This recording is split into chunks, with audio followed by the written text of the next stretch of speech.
بسم اللہ الرحمن الرحیم۔ میری بہو 5 بیٹیاں جنم دے چکی تھی۔ اس بار پھر حاملہ تھی اور مجھے معلوم تھا کہ یہ منحوس اس بار بھی بیٹی ہی جنم دے گی، مگر پھر بھی دل میں آس تھی کہ شاید بیٹا ہو جائے۔ جب ڈلیوری کا دن آیا تو میں فوراً دائی کو پکڑ کر لے آئی۔ تبھی ایک فقیرنی دروازے پر آئی اور مجھ سے بولی، اے بی بی جی، ہزار ہزار کے جتنے نوٹ مجھے دے گی نا تو اللہ تجھے اتنے ہی پوتے دے گا۔ اس کی بات سن کر میں بہت خوش ہوئی اور جلدی سے اسے ہزار ہزار کے 20 نوٹ تھما دیے۔ اس فقیرنی کو گئے ابھی تھوڑی دیر ہی گزری تھی کہ مجھے کمرے سے دائی کے چلانے کی آواز آئی۔ جو ہی میں اندر گئی تو میرے پاؤں تلے سے زمین نکل گئی، کیونکہ وہاں تو واقعی پورے 20۔ میں چھت پر چڑیوں کے لیے دانہ ڈالنے آئی تھی۔ میں نے چڑیوں کے برتن دانے سے بھرے، پھر باسی پانی گرا کر تازہ پانی ڈالا اور خود دور جا کر چڑیوں کا انتظار کرنے لگی۔ کچھ ہی لمحوں میں میری چھت چڑیوں اور پرندوں سے بھر گئی تھی۔ میرا دل ایک دم خوش ہو گیا تھا۔ میں نے جلدی سے اپنا دوپٹہ درست کیا اور ہاتھ دعا کے لیے اٹھا لیے اور بولی، یا اللہ، تیرے رزق اور تیری ہی دی ہوئی توفیق سے میں تیری اس ننھی مخلوق کی دعوت کیے بیٹھی ہوں۔ تو اس کا جو بھی اجر دے اس کے بدلے میں مجھے پوتا دے دے۔ میں دعا کر کے مسکرا دی تھی۔ مجھے یہ عمل محلے کی سب سے معمر خاتون نے بتایا تھا۔ وہ ہمیں یہی کہتی تھی، اللہ کی مخلوق پر رحم کرو بیٹا، اللہ تم پر رحم کرے گا۔ میرا معاملہ ہر انسان سے اچھا تھا، فقط میری بہو مجھے زہر لگتی تھی۔ وہ میسنی سارا دن امی جی کرتی نہ تھکتی تھی۔ اس منحوس نے 5 بچیوں کو جنم دیا تھا جو سارا دن گھر میں ادھم مچائے رکھتی تھیں۔ مجھ پر جیسے ہی ان کی نظر پڑتی تو دادو کی گردان لگا کر میرے پاس بھاگ آتی۔ میں ان کے سر پر شفقت بھرا ہاتھ رکھ دیتی تھی۔ گو مجھے اپنی پوتیوں سے بھی کسی قسم کا انس نہیں تھا، مگر میں بچیوں کا دل تو نہیں توڑ سکتی تھی نا۔ میری بڑی دیرینہ خواہش تھی کہ اللہ مجھے پوتا دے دے، کیونکہ میرا ایک ہی بیٹا تھا۔ میں چاہتی تھی کہ اپنی آنکھوں سے اپنی نسل کو پھلتا پھولتا دیکھ لوں۔ اپنی نسل ختم ہونے کا ڈر مجھے راتوں کو سونے نہیں دیتا تھا۔ معاملہ کچھ اس طرح سے تھا کہ ہمارے خاندان میں 7 پشتوں سے ایک بیٹا ہی ہوتا چلا آ رہا تھا۔ وہی بیٹا پھر آگے نسل بڑھاتا تھا۔ میرا شوہر اپنے والدین کا اکلوتا بیٹا تھا، جیسے میرے سسر اپنے والدین کے اکلوتے بیٹے تھے۔ جس دن میری بہو نے 5ویں بیٹی کو جنم دیا، میں نے تو اپنا سر ہی پیٹ لیا تھا۔ میں نے اپنے بیٹے کو اپنے پاس بلا کر کہا، شرجیل، میں تیری دوسری شادی کرنا چاہتی ہوں۔ تمہاری منحوس بیوی تو بیٹیوں کے انبار لگائے چلی جا رہی ہے۔ شرجیل ہنس کر بولا تھا، امی جی، ایسی بات طاہرہ کے سامنے مت کر دیجیے گا، اس کا دل ٹوٹ جائے گا۔ اور آپ شاید ایک بات بھول رہی ہیں کہ اولاد مرد کے ہاتھ میں ہوتی ہے۔ اللہ نے میرے ہاتھ میں 5 رحمتیں لکھ دی ہیں، مجھ سے خوش نصیب انسان اور کون ہوگا؟ میں سخت بدمزہ ہو کر رہ گئی تھی، لیکن میں نے دل ہی دل میں ٹھان لیا تھا کہ میں شرجیل کی دوسری شادی کر کے ہی دم لوں گی۔ میں اس کام میں لگی ہوئی تھی جب مجھے اچانک سے امی کے مرنے کی افسوسناک خبر آ گئی۔ میں گھر بار کا بوجھ بہو کے کندھوں پر ڈال کر خود میکے چلی گئی۔ ایک ہفتہ تو خوب سوگ میں گزرا تھا، لیکن امی کافی عمر رسیدہ خاتون تھیں، اس لیے ان کی جدائی پر سب کو بڑی جلدی صبر آ گیا تھا۔ میں امی کے چہلم تک وہیں رک گئی۔ میری بھابھی نے امی کی دیکھ بھال کے لیے اپنے چچا کی یتیم بچی کو اپنے گھر پر رکھا ہوا تھا، لیکن امی کی وفات کے بعد وہ اس لڑکی کو مزید اپنے گھر رکھنے کے حق میں نہیں تھی۔ وہ اسے یتیم خانے بھیج دینا چاہتی تھیں۔ میرے دماغ نے جلدی جلدی جمع تفریق کی تھی۔ میں نے بھابھی سے کہا، میں اس لڑکی کو اپنے ساتھ لے کر جانا چاہتی ہوں۔ بھابھی کو کیا اعتراض ہونا تھا؟ میں سلمیٰ کو اپنے ساتھ اپنے گھر لے گئی تھی۔ میری بہو نے اسے بڑے پیار سے اپنا لیا تھا، جبکہ شرجیل شاید میری نیت کو سمجھ گیا تھا۔ اس نے سلمیٰ کو بہن بنا لیا۔ میں تو سلمیٰ کو فقط اپنے ساتھ اسی لیے لائی تھی کہ اس کے پاس نہ تو کوئی ٹھکانہ تھا اور نہ ہی کوئی اپنا۔ اگر میں اس کی شادی شرجیل کے ساتھ کر دیتی تو اسے اعتراض نہ ہوتا، بلکہ اسے اپنے گھر کی چھت مل جاتی۔ میں نے شرجیل کو ٹوک دیا تھا اور سختی سے منع کر دیا تھا، شرجیل، آج کے بعد سلمیٰ کو بہن مت بولنا۔ انہی دنوں طاہرہ نے مجھے بتایا، آنٹی میں پھر سے امید سے ہوں۔ میں منہ بنا کر بولی، لو جی، میرے شرجیل بیچارے کو اب 6 ٹرک دینے پڑیں گے جہیز کے۔ طاہرہ کی آنکھوں میں آنسو آ گئے تھے۔ وہ میرے قدموں میں بیٹھ گئی تھی اور بولی، امی جی، میں بچی نہیں ہوں۔ میرے ارد گرد جو کچھ بھی ہو رہا ہے میں ہر چیز سے واقف ہوں۔ میں یہ بھی جانتی ہوں کہ آپ اندر ہی اندر مجھ پر سوتن لانے کی تیاری کیے بیٹھی ہیں۔ آپ سلمیٰ کو اسی نیت سے لائی تھی، لیکن میں نے پھر بھی اپنا دل آپ سے میلا نہیں کیا۔ آپ بس ایک میری درخواست ہے، اسے قبول کر لیں کہ اس بار آپ میرے سر پر ہاتھ رکھ دیں، اس بار میرے حق میں دعا کر دیں۔ اگر اس بار بھی بیٹا نہ ہوا تو میں خود زبردستی شرجیل کی شادی سلمہ سے کروا دوں گی، مگر میری درخواست ہے کہ اس بار آپ سچے دل سے دعا کر دیں۔ میں نے طاہرہ کے سر پر ہاتھ رکھ دیا تھا۔ میں نے دل سے دعا کی تھی کہ اس بار وہ بیٹے کو جنم دے دے۔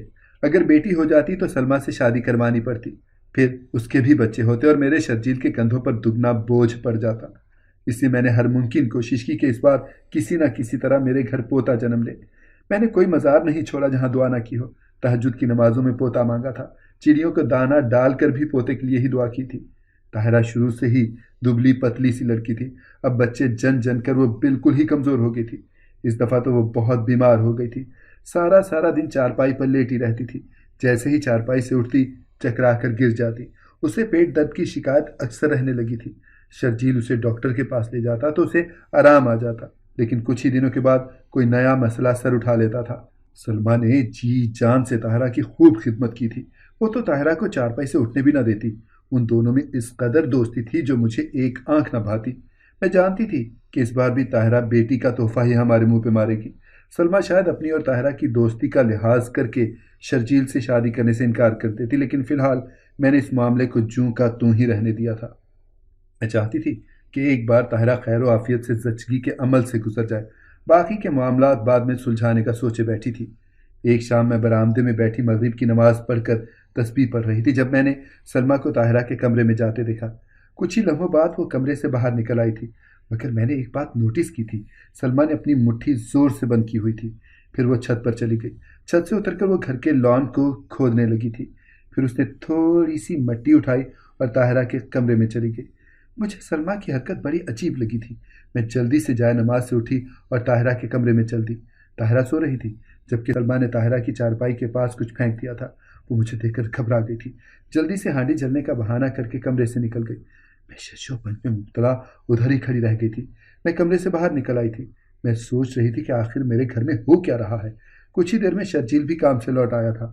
طاہرہ تو بے خبر سو رہی تھی، سلمہ ہی بھاگ بھاگ کر شرجیل کے سب کام کر رہی تھی۔ میں نے سلمہ کے چہرے پر خوشی کے رنگ بکھرتے دیکھے تھے۔ چلو اتنا تو سمجھ میں آیا کہ سلمہ شرجیل کی آمد پر خوش ہوتی تھی، مگر وہ طاہرہ کے کمرے میں کیا کر رہی تھی؟ یہ چیز کافی پریشان کن تھی۔ سلمہ پھرتی سے ادھر ادھر بھاگتی گھر کے سب کام کر رہی تھی۔ پھر رات کو فارغ ہو کر وہ میرے کمرے میں آ گئی اور بولی، آنٹی جی جب طاہرہ بیٹا جن دے گی تو آپ مجھے گھر سے مت نکالیے گا، میں آپ کی اسی طرح خدمت کروں گی جیسے آپ کی امی کی کرتی تھی۔ میں نے اس سے پوچھا، تم اتنے وثوق سے کیسے کہہ سکتی ہو کہ طاہرہ بیٹے کو ہی جنم دے گی؟ تو وہ مسکرا کر بولی، میں طاہرہ باجی کے لیے بہت دعا کرتی ہوں، میری دعا کبھی رد نہیں ہوتی، پھر آپ بھی تو ہر لمحہ دعا میں مصروف رہتی ہیں، انشاءاللہ ہماری سنی جائے گی۔ سلمہ کی باتیں سن کر میرے دل کو ڈھارس ملی تھی۔ میں نے دل ہی دل میں شکر ادا کیا تھا کہ سلمہ پر مجھے کسی قسم کا کوئی شک نہیں رہا تھا۔ وہ ایک مجبور لڑکی تھی، وہ کسی کے ساتھ کیا برا کر سکتی تھی؟ سلمہ میری ٹانگیں دبا کر اپنے کمرے میں چلی گئی۔ وہ ہر روز میرے پاؤں دبا کر ہی سوتی تھی، جبکہ میری بہو کو تو اپنے بچوں اور شوہر سے ہی فرصت نہیں تھی۔ میں نے اٹھ کر وضو کیا اور پوتے کے لیے وظیفہ کرنے لگی۔ صبح ہوئی تو میری بہو پھر سے ہائے ہائے کا راگ الاپ رہی تھی۔ میں اس کے روز روز کی بیماری کے ڈراموں سے تنگ آ گئی تھی۔ میری پڑوسن بھی آئی ہوئی تھی۔ وہ ہنس کر بولی، اے بہن برا نہ منانا، مگر طاہرہ نے پہلے بھی 5 بچے پیدا کیے ہیں، تب تو وہ اس طرح کا ناٹک نہیں کرتی تھی۔ اب تم نے لڑکی گھر رکھ لی ہے تو اس کو بھی پر لگ گئے ہیں، ذرا سی سختی کرو گی نا تو دیکھنا کیسے بھاگ بھاگ کر کام کرے گی۔ ہنس کر ٹال گئی تھی۔ میں طاہرہ کو چند ماہ کا آرام دے دینا چاہتی تھی۔ میں نے خود سے ضد لگا رکھی تھی کہ مرنے سے پہلے پوتے کو اپنی گود میں کھلانا ہی کھلانا ہے۔ یوں ہی دن گزرتے گئے اور طاہرہ کی ڈیلیوری کے دن قریب آتے گئے۔ جمعرات کی شب میں نماز پڑھ کر چھت پر چلی گئی۔ میں دعا کرنے میں مصروف تھی جب مجھے کسی کے سیڑھیاں چڑھنے کی آواز سنائی دی۔ میں لاشعوری طور پر ذرا سا پیچھے کھسک گئی تھی۔ کچھ ہی لمحوں بعد میں نے سلمہ کو چھت پر چڑھتے دیکھا۔ اس کے ہاتھ میں 2 لیمو تھے۔ اس نے ایک لیمو مشرق کی جانب رکھ دیا اور دوسرا مغرب کی جانب۔ ان میں ایک ایک سوئی گاڑ دی۔ میں تھک سے رہ گئی۔ یہ تو جادو ٹونے کا کیس لگتا تھا، مگر سلمہ کو اس سب کی کیا ضرورت پڑی تھی؟ وہ کیوں کسی پر جادو کروانے لگی؟ وہ بڑی بکھرائی ہوئی تھی اور بڑی جلدی میں بھی لگ رہی تھی، اسی لیے وہ جلدی سے نیچے بھاگ گئی۔ میں وہیں چھت پر اس کی سرگرمیوں کو دیکھنے لگی تھی۔